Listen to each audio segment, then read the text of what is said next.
Good evening and welcome to Prog Monster. My name is Murph. I am the host of this show. This is a show dedicated to progressive rock and other forms of rock music. So we're back at our Battle of the Bands here, featuring two bands that I think were very strong here. Frigid Pink, Earth, the album is called Earth, Omen, and Captain Beyond, which is their self-titled album. And I apologize in advance if my voice is off. Had some work done on my teeth today, so that has left me not feeling too strong. But at the moment, we're going to do this album, these two albums.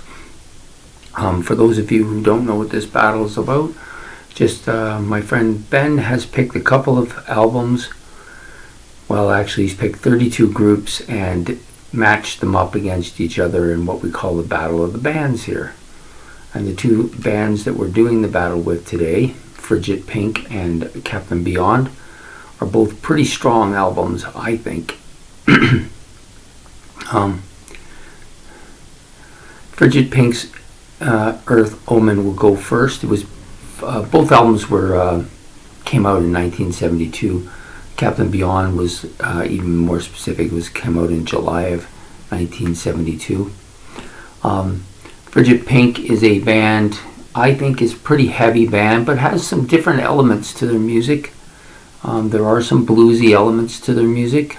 Lots of organ on their album as well. Got some lots of heavy parts as well. This is a strong album. It could be the strongest album I've listened to in the battle so far.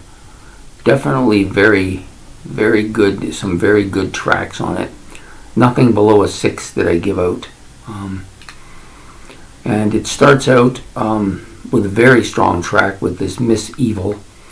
Hammond organ opens pretty strong. Then you get this very kind of heavy riffing guitars. The vocals are very good on this track as well.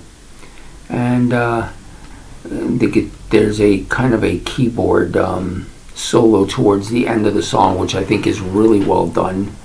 And the overall riff of the song is very catchy, lots of catchy hooks on it. I gave this an 8. It could have been my favorite. It's pretty close. There's a couple other tracks that are very strong. I'm not going to do a blow by blow, just talk lots of really solid kind of guitar hooks and keyboard hooks as well. Like they're both very strong on this album. The biggest strength of these guys though isn't their instrumentation, which is really good. They have very good. All of the musicians on here are very good. I think the biggest strength of theirs, their harmony vocals are very strong. I don't know who's doing all the backing vocals and stuff, but the lead vocalist is very strong. He has like perfect voice for this kind of music.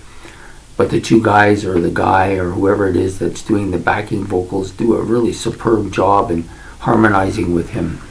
I think it really adds an element to their music. I think their instrumentation and their songwriting ability is really good, but that just brings it a notch higher. I'm just looking through here to see what other things I could make a note of. Yeah, lots of catchy hooks, lots of catchy riffs, and very, like I said, very strong harmonies on a lot of their tracks. For the most part, they're pretty heavy, pretty hard rock, but like I said, there are a touch of progressive rock feel to the album as well. Talk about the last two tracks, Rainbow Rider first. Really heavy guitar bit and a nice piano part at the beginning of the song. Then some really heavy riffs and bits. Strong harmony vocals. The drums are really strong on this track as well. And the kind of there's a bit of an acoustic bit as well in the guitar, which is really tastefully done, I think. Their songs are really well organized. Like, they flow in a nice flow.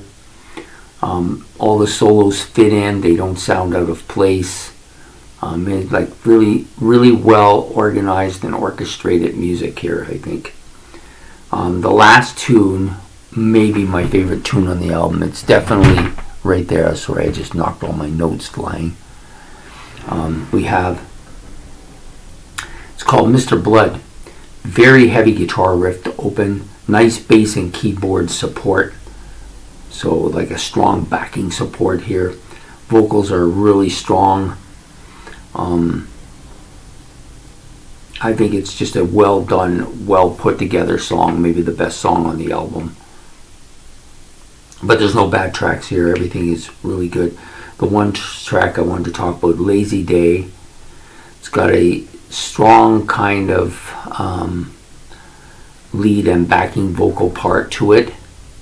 But it's more of a pop oriented song. It's not as heavy as the other tracks. It's a little different. A lot of their music is a little bit different. Each song is distinguishable. There's no kind of formula repeat, you know, like you would get with some bands where they do a certain type of a song. They do a solo, they end the song, and then they move on. The next song is the same way. There's none of that here. There's no repeating. Every track's a standalone. No weak tracks. I didn't feel like there was any filler on the album at all. Okay, on to Captain Beyond. Their self-titled album from July of '72. And you got to remember, this band is what they would have called maybe a super band in its time period. A couple members of Iron Butterfly. Rod Evans from the former vocalist of Deep Purple. And I think you've got one guy from the Johnny Winters band on here as well. So very strong instrumentation, maybe even stronger than Frigid Pink, which is, I didn't think that was going to happen. I thought the strength of Frigid Pink with their instrumentation was very strong. I thought it would be hard to beat. I think this album is actually stronger in that way. It almost feels like, and I'm probably guessing here, but I think that this is they're trying to present a concept on this album, and I didn't really listen to it too deeply to figure out what it was or read too much up on it. But I think that that's what I'm getting, a sense of like concept album. The first half of the album is not too hard to figure out. Second half, you got to really listen to figure out where the tracks. So I didn't kind of separate the back half of the album because I think it was more. It might be just the one song that's a concept, but it's kind of telling a story. So I think it just kind of flows together, and so you want to kind of rate it that way. So first off, Rod Evans' vocals are very strong. I knew that would be the case because he was very strong with Deep Purple as well. I think the guitar is really good. The drummer is, to me, off the charts. He may be the best instrumentalist on the album. Very strong drumming. Keyboards have their moments where they're very strong as well. Not as dominating, though, as you might expect from such a good keyboardist. So yeah, you got lots of pretty heavy tracks here. There's lots of, I'm not going to really go into the instrumentation here other than talk about them instrument. I'm not going to break down each song. They're all pretty strong. I gave this album from top to bottom a 6, except for a couple tracks which I thought were a little bit weaker, but overall I think it's a 6 overall, period. But you got a lot of really good guitar, some excellent drumming on this album. And the keyboards, of course, I've already said are really good. There's a lot of, it's a heavy album. Lots of hard rock aspects to their music, but a lot of really kind of psychedelic flair to their music as well. They use it quite a bit throughout most of the tracks, I think. And the tracks are very well written. The songs flow nicely. There's a nice feel to them. The back half is kind of telling a story, so it's ebbing and flowing and really strong. I didn't really have a particular favorite on this album. I just thought the whole album was really pretty strong. There's nothing on here that I find weak at all. And there's no parts at all that I think, I wonder why they did that or anything like that. No, just a really well put together album.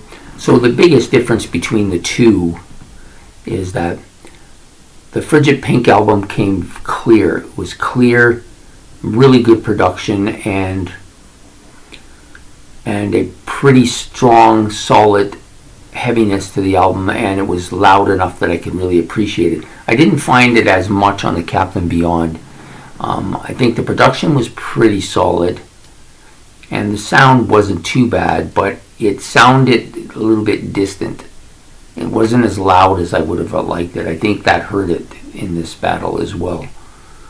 So pretty much I think most people kind of figure out where this is going to go. As much as I like that Captain and Beyond, I've eyeballed this album a few times when I've been in the store and in the record store, and actually thought about buying it a couple times, but there was just too many other good albums that I wanted first, and I hadn't had to listen to it. Now I've had one. It's a pretty solid album, but I just think that Frigid Pink album is so much better. It's just such a good album from top to bottom. Almost all 7s and 8s on there, a few 6s as well. Really strong album from top to bottom. I enjoyed it immensely.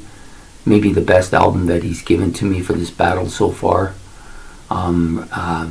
Their instrumentation maybe not as good as Captain Beyond, but not too far off though. Like, the guys in this band are pretty solid. They may not have the notoriety of the supergroup Captain Beyond, but they certainly are capable musicians, all of them. So for today, we're going to give Frigid Pink the thumbs up, and they're going to move on to round 2. And Captain Beyond, unfortunately, came up against a superior album today, and so it will have to take its side. We'll have to go aside. So please like and subscribe if you enjoyed this video. It'd be much appreciated. And we will be back again on, okay, I forgot to say that this is March the 7th album, Battle number 7, so I apologize for that, and we'll be back again. This will come out in the morning, and we'll be back on the 8th with another battle, and I hope you will join me for that. So take care and have a good night.